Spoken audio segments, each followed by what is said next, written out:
across sectors. Thank you, Siri. I also am the author of a book called Going First, Find the Courage to Lead Purposefully and Inspire Action. And it's available for pre-order, comes out in the fall, so very excited about that. And super excited to be here. Really a big thanks to Kara and Arina, who's my other colleague at Be Local and the Build team. So glad to be here. We are gonna have, I'm gonna share some intel, some knowledge, some frameworks from my work and from the books, and then ask you all to dive in a little bit. We have a quick break and then we'll come back in a panel. We may not have a ton of time for questions in this 45 minutes, but definitely drop them in chat, bring them to the panel when we reconvene and or follow up with me afterwards. But I wanna be sure to both get you the content and then let you play with it a little bit. That's as a pedagogist, that's my priority more than anything. I'm also pretty good at multitasking on the chat, so drop them in there if you do have things and I can weave in what fits. So, you know, we've been saying this for, I don't know, 16 months now, but what a time to be alive, what a time of transition. And so thanking you all for doing the work that you're doing without knowing exactly what that is, knowing that you're here at Build tells me that you are doing the capital W work that we all need to be doing to get to that more inclusive, anti-racist, healthy and sustainable form of capitalism and working and living.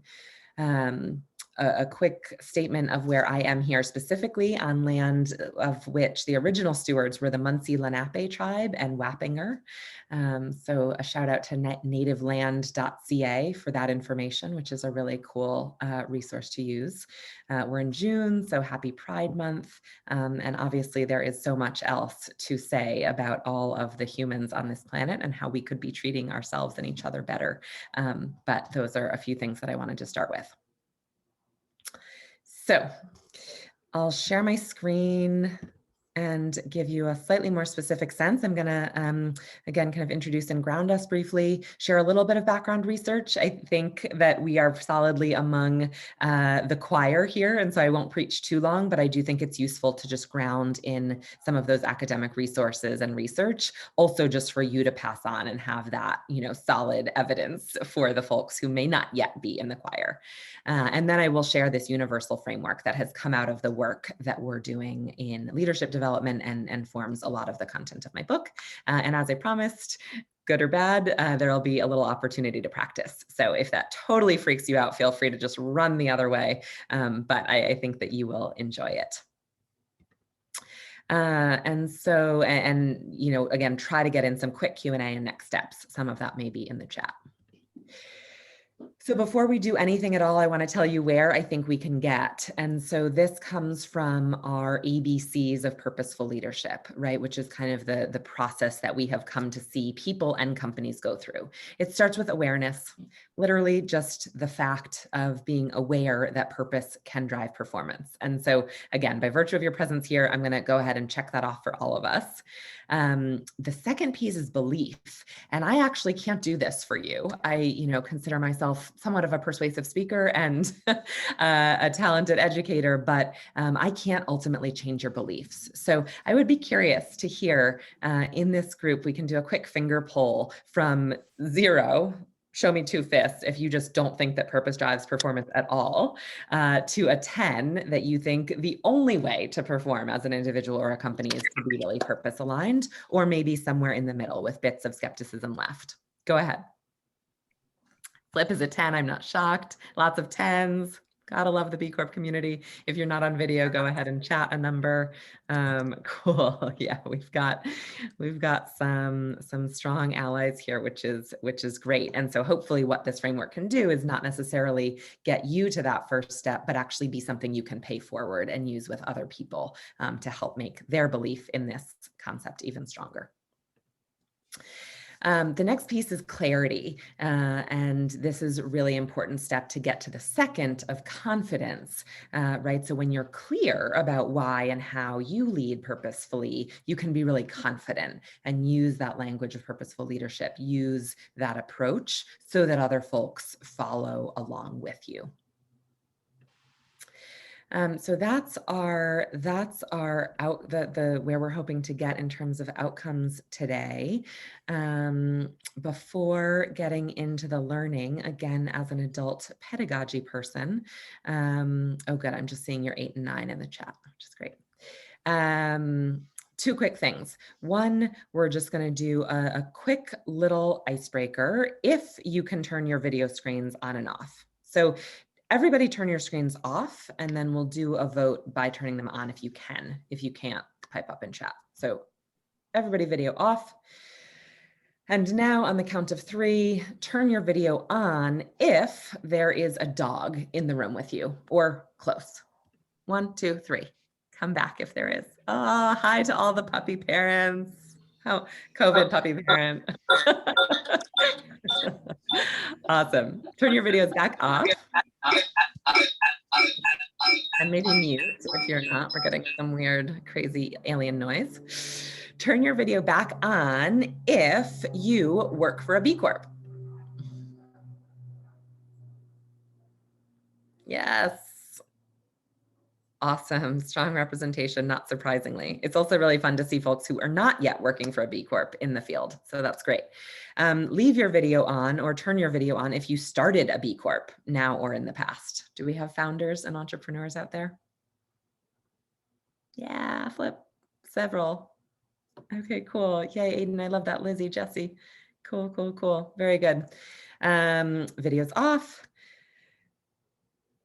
This is perhaps a little redundant, but never sorry to emphasize the point we covered in our finger poll. Turn your video on if you agree that business can have a positive impact on the people and planet around it. Hoping to see everyone flood back. Awesome. Awesome. Thank you so much for playing. Not quite as much fun as the drinks that we could have had over at an in-person build, but we'll do that next year, Heather. Don't worry. And my final hurdle before we get into the meat is just to do a moment of grounding, right? All of our work is based in research, including neuroscience, and we learn better when we're present. So do a little shake, jiggle in your seat, whatever you need. I imagine you've been spending way too many hours in front of this screen. A little neck roll is always my go-to. And then as you come to stillness, make sure that your feet are really solidly on the ground, maybe in touch with whatever earth is below you. Rest your hands in your lap. If you're comfortable, close or avert your eyes. And then just start breathing deeply, maybe some of the deepest breaths that you've taken all day.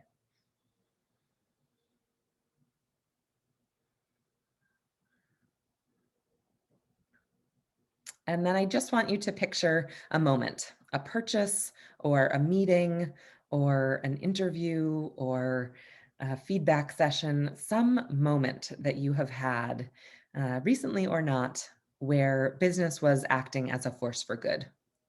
This might be buying your Dr. Bronner's soap and knowing all that they're doing on the back end. It might be taking an extra moment to check in with a colleague on something they seemed to be struggling with at work or home. It might be finding something in your hiring process that you had never realized was discriminatory and working to change that. So big, small, recent, or past, just focus in on one moment of business acting as a force for good and really put yourself in that moment as you breathe.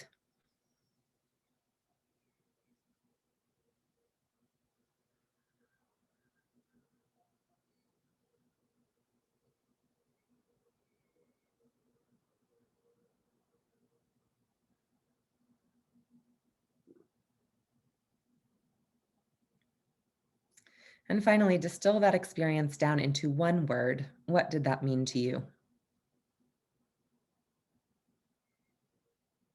Take 2 final deep breaths, gather your word, and then we can come back.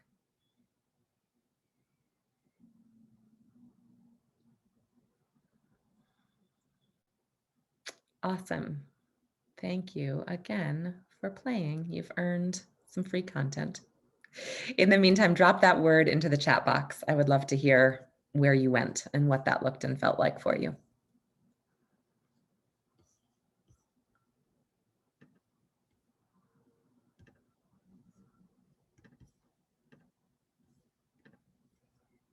Love to see these popping up. Hopes, absolutely. Service, compassion, comfort, together, meaningful, thank you, thankful, community, refreshing, and pride. Absolutely, absolutely awesome. Thank you all so much for that. I think it's an important place to start. Reparative, cool, Lizzie. And so first, knowing that, again, we are among the choir of the converted, if you will. And so, but I do just want to start with the urgency of this work, right? It's especially here after the last 16 months. It's no longer kind of a nice to have, isn't that charming? Or, oh, it's maybe a millennial trend. We need to change the way we do business. It's not working. It's not working for a lot of humans. It's not working for our planet. And ultimately, when we look, it's actually not working on a financial level for investors either, right? If you look at the churn from the Fortune 500, companies are falling by the wayside at a faster rate than ever before. So that is not a good thing. I'm going to thank you, Kara. I don't know why it's sharing everything. It's probably distracting to see all my notes. So here we are on the slides. But so I just want to share that because, again, you're probably fairly fired up and ready to do this if you're here. But an encouragement on 2 points. One, it's urgent, and so keep doing what you're doing. But also, two, it's hard and it's uphill and it is a change. And so we'll get to this in the framework, but really be sure that you're taking care of yourself and the people around you as we do this work, because it can be really overwhelming, tiring, fatiguing, and all of that. Okay, so here is the research that I mentioned about these win-win-wins, right? Why purposeful leadership drives performance on the me, the we, and the world levels. And we'll dig a bit more into each of those. The second really important thing to note is that this is an ongoing journey. So, I know Flip, as probably all of us do, because he is just an absolute pillar in the social business community, right? Whether that's through SVC or the BCorp community, however you may have crossed paths, I would be surprised if you didn't know him and equate his work as a founder, as a leader, as a community builder in this space. And nonetheless, here he is, right? So not only contributing his presence and insight and wisdom, but learning, because we all are and will be. So good news, bad news. This goes on forever. So with that, some quick research. The me dimension of our Me We World framework is about that holistic sense of well-being, right? For you as a me, as well as all of the other me's around us, right? The individual level. And the very basic thing that I share, especially when we're in new audiences, is having a sense of purpose actually, factually, concretely helps you live longer. We cannot yet prevent death, but having a reason to get up every morning, having something that you're connected to helps you live longer. And, it's always helpful to kind of share why that is. And these are some of the underlying pieces. Happy to share any of the underlying references. But there's massive research on this, and it's physical, but it's also mental health.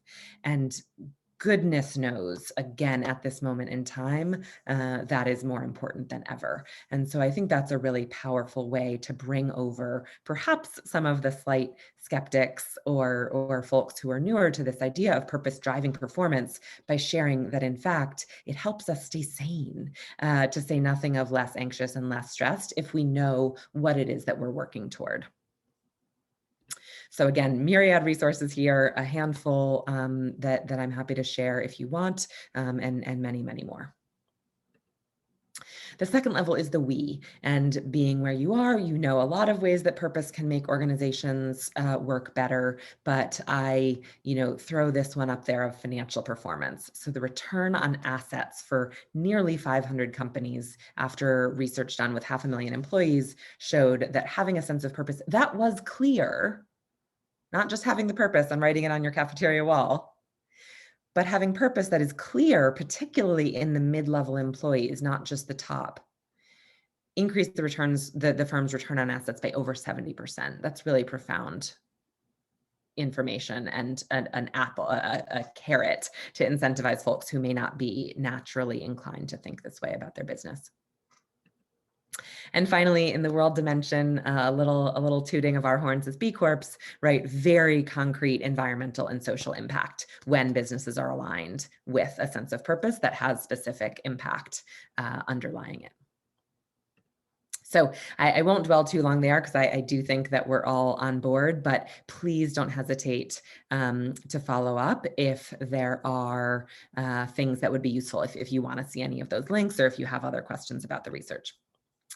And so with that, I want to talk through our Me, We World framework. I've said to folks that I'm from Hartford, Connecticut, and so I relate to Mark Twain, the writer who said, if I had more time, I would have written a shorter letter. We have taken 9 years and several, I think at this point, 10,000-hour chunks of time doing this work. And it has led to this very simple framework: me, we, and world. So here we go. The me.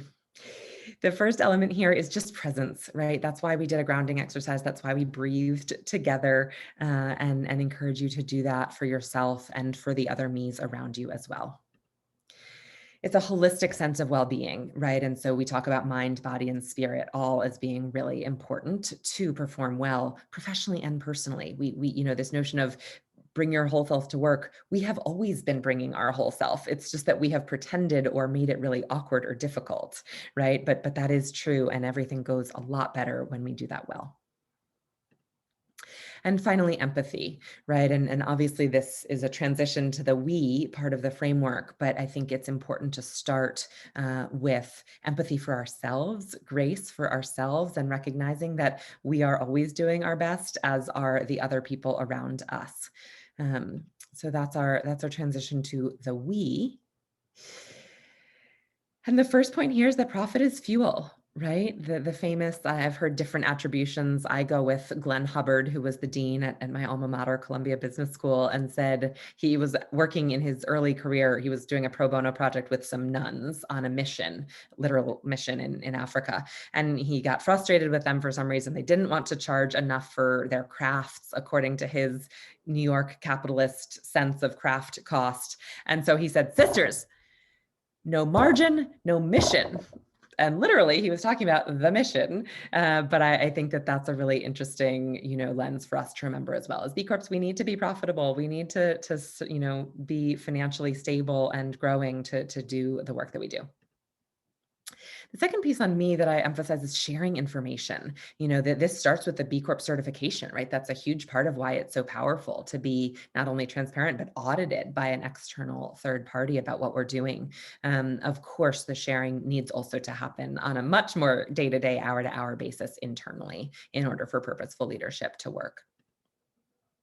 And finally, showing progress, right? That's why we choose this nice purple sense of growth, because it's really important. As I said, it's hard work. And so not only for yourself, but for your teams, for the people who maybe aren't as directly connected to some of the external business results or the customers or the internal strategy at a high level, really important to show the progress of what you're doing, even when it's small or imperfect, or even when it's actually a frustration around the lack of progress, right? All super important to find ways to be clear and honest about. And then finally, we have the world, right? So that external people and planet outside the immediate confines of our business. And the point here is to start small. We don't all need to solve all the problems, but it is important that we look at our stakeholders, all of them, right? And be really thoughtful about how we're touching those folks. And finally, just again, this notion of people and planet, right? And how it is that we are measuring up to get those 80 plus points on the BIA, if that's where you're at, or starting to think about it if you're not yet there. I'll take half a breath and see if there are particular questions, and then continue just a little bit into some of the mechanics of how this works. But trying to get up the chat, nothing yet. Cool. So the win-win-wins that I talked about on this, right? The wins on the me, when you're present, when you're feeling empathetic to yourself and others, makes for a better team, right? We can all picture the mornings that we didn't have breakfast, we didn't sleep well the night before, didn't get our daily run or walk, whatever those baseline wellness things might be, and we show up worse. right? We're cranky in a meeting, we're spaced out, we're not as creative. There's just no avoiding the fact that at least over time, when the wellness falls away, the performance in the team suffers. And then again, we know that when we rethink our supply chain and work in local suppliers or diversely owned or more organic or whatever those elements might be in supply chain or in hiring or governance, right? Any of the elements of B Corp, the world benefits. We can go back to those stats that I shared earlier about the carbon reduction that B Corps have contributed to. And that makes us happy. See original research, we literally die later because we have this sense of purpose driven by impact.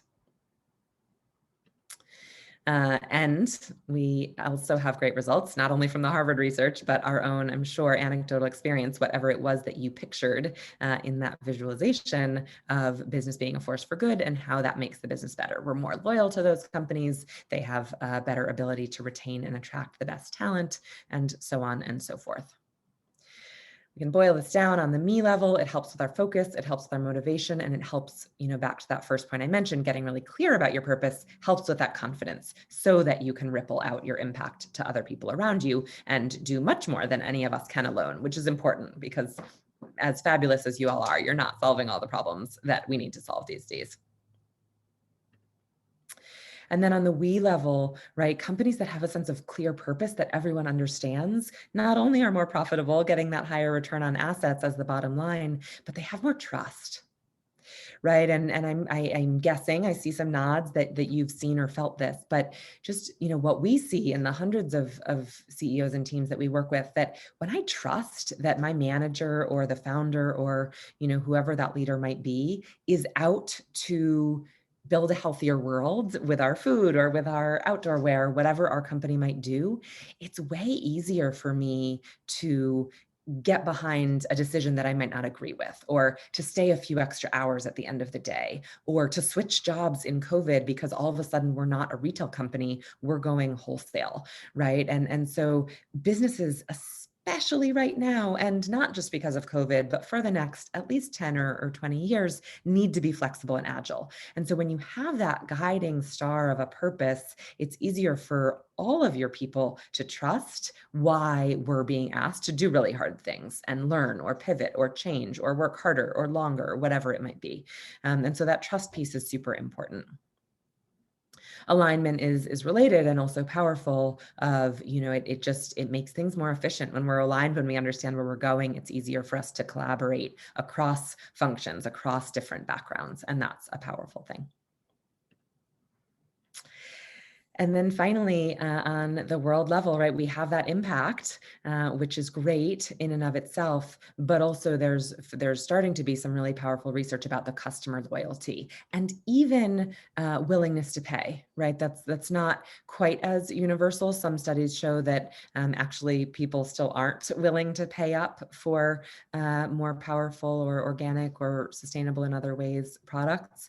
But the loyalty is there, which is a start, and the trend is, 1,000% incontrovertibly toward customers, but also investors really demanding a healthier way. So those are the win-win-wins. I'm going to, if I can, stop my share for a moment and look at you all, check back in with the chat and take another breath and pause. Are there questions or comments that are coming up right now?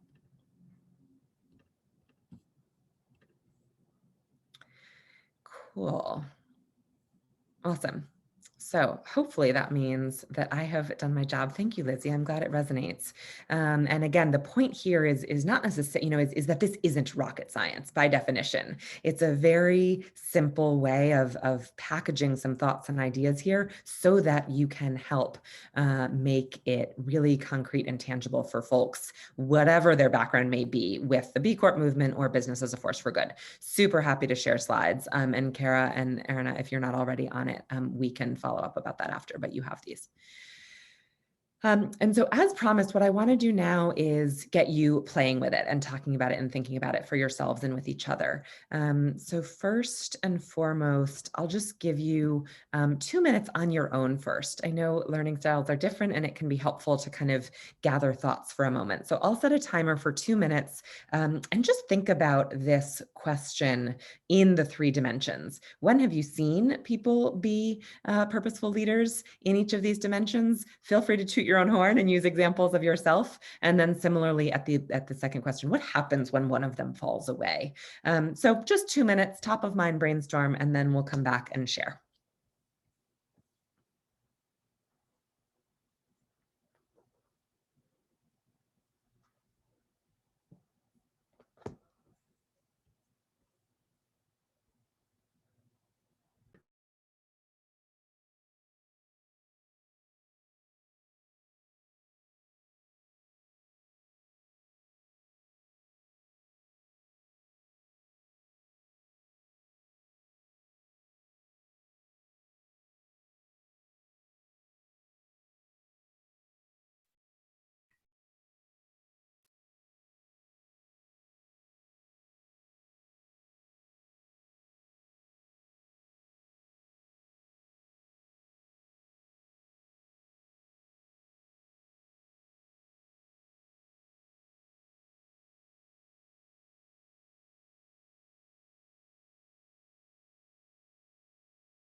All right.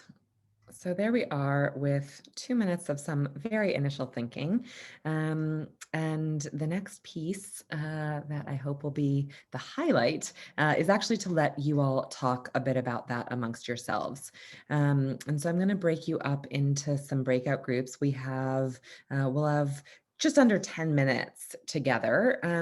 And what I want you to share, share these examples and ideally, since this is kind of an advanced group on this, what I want you to get to is some of the fixes, and maybe we can crowdsource some of the fixes, right? So, okay, there are wins, it's going great, hurrah, that's awesome.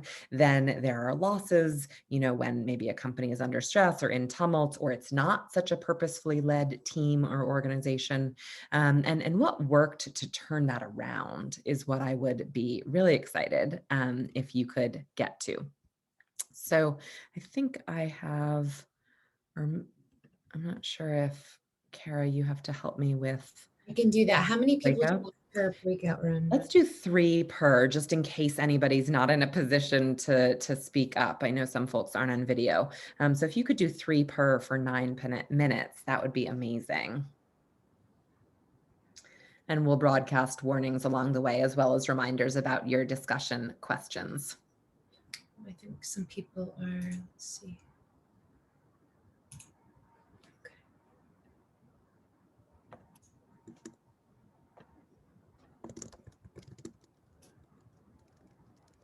Awesome. Enjoy each other. See you shortly back here.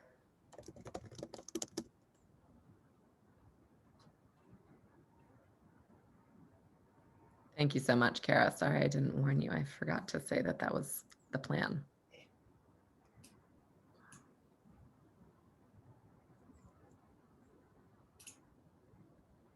And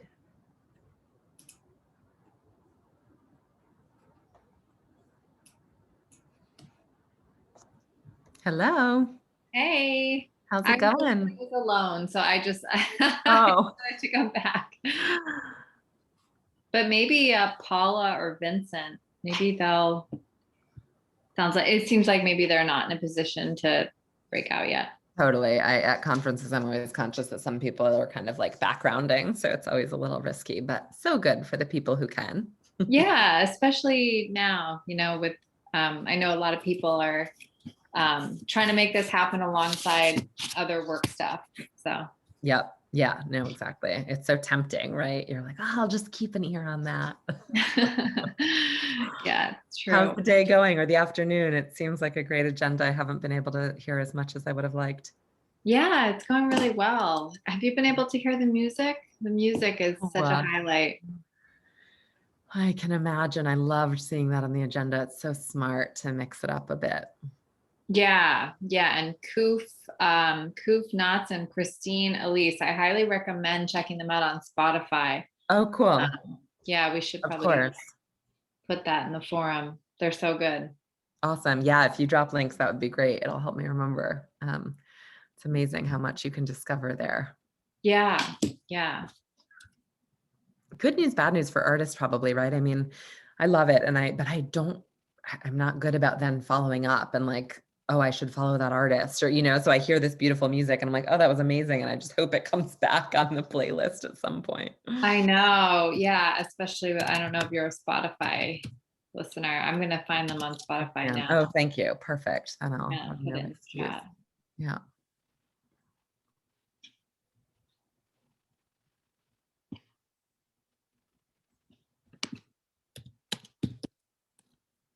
Getting lost in a rabbit hole.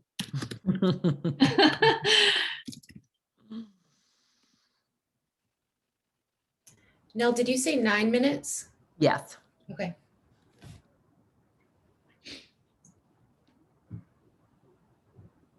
It's the funniest thing. So the BCorp or B Academics, I don't know, are you guys familiar with their work? It's all the people kind of on campus, professors and affiliates who are interested in the B Corp movement, and their conference is today. And so I'm presenting a similar version of this framework, a little more detailed, and their session is between 3 and 4, but it's just a 5-minute session. They have like 10 presenters with different things. So when the breakouts changed here, I was like, oh, shoot. So I'm presenting 3:15 to 3:20-ish with them. So I'm going to wrap a moment early here, click into that Zoom and then come back. Oh my God. That is pro. I was like, what are the chances that the 2 B Corp things of this like quarter almost, I don't know, the last BLD that I did was back in February or something. What are the chances they're actually the same hour? We're on the same wavelength, I guess, but definitely not intentional. And probably not tons of overlap. That's a pretty specific niche group. So not tons of overlap except for me. That's amazing. Yeah. Are you going to be able to come back for the insights panel? Yeah, for sure. No, it's truly just like 5-minute, 1 slide kind of dump. And then they're having a networking from 4 to 5 to answer questions. So I'll be back there. That is skilled. It's amazing. I mean, it's like this afternoon has been hysterical. I don't know, it's something in the stars. So right before this, because of the book, I had an interview with NBC Maine, had reached out, like of all the news outlets out there wanting to do an interview. So I'm like, from my little, 8 square feet here, I was in Maine on the evening news and all of New England with all the B Corps, and then global with all the B academics. It's in 2 hours. It's just such a silver lining. Yeah. And congratulations on your new book. Thank you. Thank you. It's been must have been quite a journey. It is and continues to be. It's not quite off to the presses yet. It's kind of pre-sold, and then July I have approaching 100 CEO interviews that I've done the last 3 months that will be kind of woven into the existing manuscript to make it just really concrete and actionable. And then off to the presses and out in the fall in 3D. So it's exciting. Wow. Do you have, I mean, that's a huge project management aspect in and of itself. So you're doing the meeting and then do you just like write immediately after? Do you find that helpful? Like just when it's top of mind? Great question. So yes and no. I mean, I do have some help on my team just with the like logistics of the content and all the recordings and the transcripts and then copywriters as well. What I've gotten into is just pulling out like some of the takeaways and some of the quotes that we use for socials too. And then not as often as I'd like, but every kind of month I've been kind of combing back through but it also builds pretty organically just in my head, right? I mean, I'm doing like 5 to 20 a week. And so it's a fair amount of my brain space these days. And so the themes also just build really organically on each other without being too deep in the weeds on the notes. And the July will be the time for that to really pluck out like an anecdote or a quote or, more specifically. So. Yeah, that's the beauty of like kind of being at this point in your career, right? And finding that like, oh, it just sort of like, it's like a stream of consciousness. It just comes in and it all connects. Yeah. Whereas I remember the early days, it was like, lots of studying and scrambling. Totally. No, exactly right. Thank you I just saw the link. Thank you. I clicked through and liked them. Oh, good. Yeah, that looks like they're single, but I think just knowing that you'll be able to find their other stuff. Cool. Oh yeah, more by I see the whole record maybe, or cool. What how are you? How's your summer looking?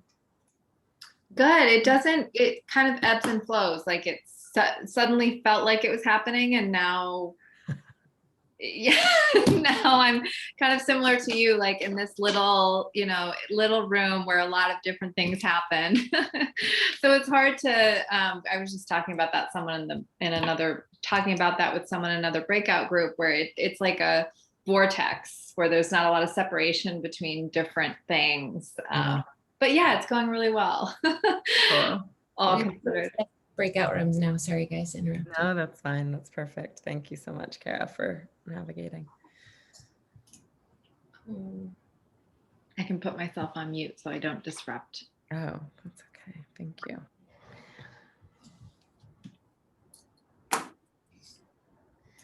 Welcome back to those of you who survived. Looks like people are just opting back or not. And so I'm curious, share what were some of the insights or fixes, if you had any, to get back to staying on purpose, staying in those MeWe world dimensions?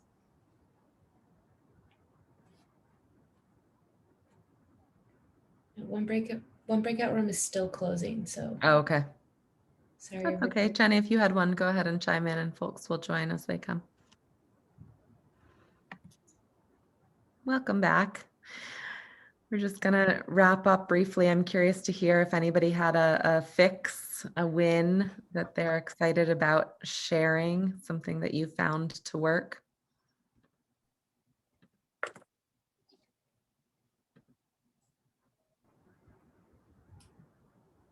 Go ahead, Jenny, we can hear you. Heather and I were speaking about kind of just the impacts of COVID, call it, on the workforce and in many people's lives. And I work in a manufacturing environment, and obviously to us, there was a lot of like immediate fixes we had to make to keep people safe. And the big decision was we're not letting people go. Like we're going to do this. We're going to protect our people.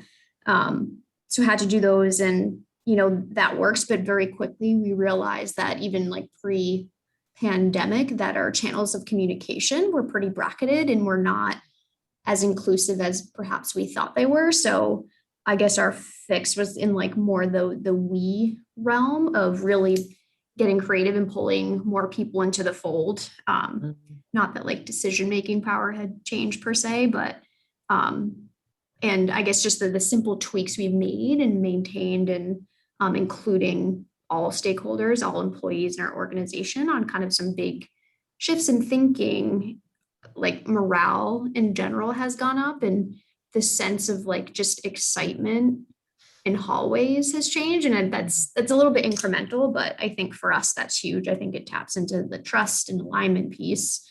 And for us, hopefully longevity, especially at our floor level where it's hard to keep people sort of thing. So yeah. Cool. That's what I got. Awesome. That's brilliant. Thank you. I think that's the perfect illustration, right, of the upward spiral. You know, you're dealing with a problem and you're in crisis, you think. I mean, we all thought, right? Yeah. And so you Yeah. work on a fix and oh my gosh, it has all this, you know, spill on or upward spiral positive effect. So that's a beautiful example. But simple. Like I like what you said about this is a simple logic, but it's also easy to kind of like not forget, but when you remind yourself, you're like, oh yeah, it's just those simple things, like those simple human things that can have a profound impact long Absolutely. term or, you know, incrementally Yeah. over duration of time. So Totally. From, you know, Ben Cohen of Ben and Jerry's through, you know, the 7th generation CEO, through the Accenture CEO, through tech, you know, tech startups I'm talking to, one of the most common things, that top 3 certainly, is like purposeful leadership is not rocket science. It's superhuman. Like over and over, we come up to the grandmother rule or the grandchild rule, right? Would you be proud to tell a grandchild, a grandmother about the choice that you made today or yesterday or this year or this month? And I think it's so powerful to remember that, because it's really easy to get nerding out on the BIA and a few more points and whatever. But actually it's like, okay, hang on. Did we do the grandmother thing here? So that's awesome. I love it. Well, in the interest of time, again, we get to reconvene after a break in 15 minutes. So please bring questions or comments there. I would love if everyone, I think crowdsourcing is so powerful, chat some takeaway, chat something that your group came up with, whether that was a fix or whether that's a question or a skepticism or a challenge moving forward. I would just love to hear where people's minds are at before we break.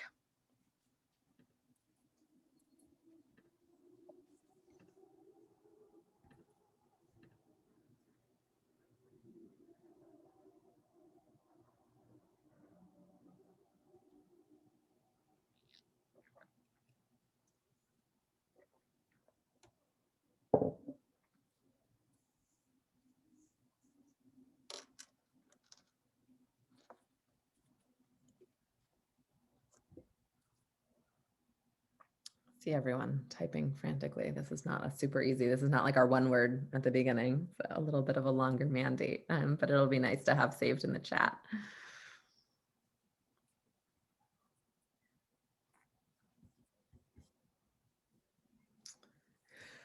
Oh, cool. Hi, Cabot. My uncle is a dairy farmer in Woodstock, Vermont, contributing to your co-op. So thanks for doing what you do, Erica. Love that.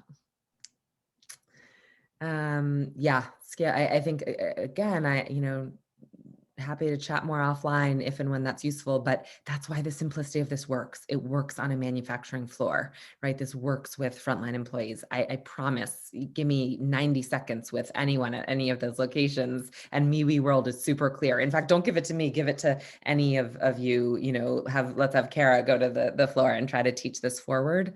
It's just really simple and opens really rich conversations, as hopefully you've gotten a little glimpse of here. So not diminishing the challenge of managing humans across locations, but I do think I've seen that work.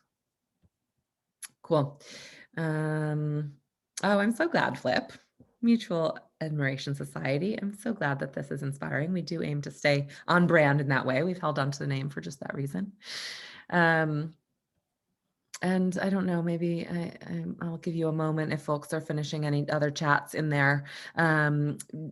Feel free to let it marinate and come back to me offline or on LinkedIn or in the session in 15 minutes. And in the meantime, I shared this screen. If the book is appealing, would love your pre-orders. I have this site kind of separate from Amazon now that we hit the bestseller target. You can just buy directly, which is at cost. I'm doing a lot of mapping sessions, just figuring out where you're at and how MeWe World might best fit into your leadership development. Happy to do that for folks here just for free. It's a great way for us to get to know you and build the field, and hopefully leads to future work. So we're happy to sacrifice the initial fee in that interest. And then a masterclass is another format that I'm doing with a lot of folks, kind of trickling out some of the book content and insights before it's available in the fall. So my colleague Sarah is a much more reliable partner to work with on any of those. Email her if you're interested. My email is just Nell at Inspiring Capital. So if you want to follow with me directly, that's the way. And with that, I'll send you off to break. Aiden, it's not rocket science, exactly. And it is a cliche, but it is powerful, right? That's why the book is called Going First. If you can take the step to be first, leading purposefully, other people absolutely follow behind. And Jenny, it's a really good question about non-believers. I think some of that research that I shared is why I start there, because it's just a really powerful ROI at this point. I didn't get as far into the employee retention statistics, but that's a very specific cost line and existential threat for companies right now. And the power of purpose is coming out of everyone's ears in terms of research, whether it's McKinsey or Deloitte or, the usual suspects and not. So I recommend that as well. Brilliant. Well, I'm going to wrap there and let you all have your break, but I'll see you in 15 minutes with the other panelists. Thank you so much for spending time and digging in. Thanks, Nell. Bye.